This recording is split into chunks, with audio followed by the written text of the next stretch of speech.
মনটায় আজ এক অদ্ভুত শূন্যতা। বাইরে সূর্য উঠেছে, মানুষজন ব্যস্ত তাদের কাজে। কিন্তু আমার কাছে দিনটা কেমন যেন থমকে আছে। পৃথিবীর নিয়মটাই হয়তো এমন, সবাই থাকে না।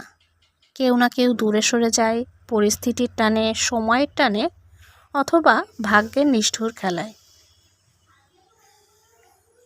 কিন্তু এই উপলব্ধি কি আমাদের মন খারাপ কমায় নাকি আরও বাড়িয়ে দেয়?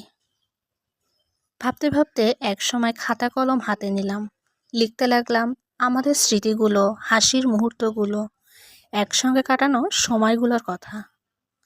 লেখার প্রতিটা শব্দ যেন হয়ে উঠল আমার না বলা অনুভূতির ভাষা। শেষে কলমটা নামিয়ে আনমনে একটা মোমবাতি জ্বালালাম। মনে মনে বললাম, তুমি যেখানেই থাকো, জানো তো আমার সবচেয়ে প্রিয় মানুষ হয়েই থাকবে। শুভ জন্মদিন আমার মন খারাপ। তারপর দেখলাম মোমের আলোটা ধীরে ধীরে নরম হয়ে এলো, যেন কারো নীরব আশীর্বাদ পৌঁছে যাচ্ছে তার কাছে। তারপর আবার জানালার পাশে গিয়ে দাঁড়ালাম।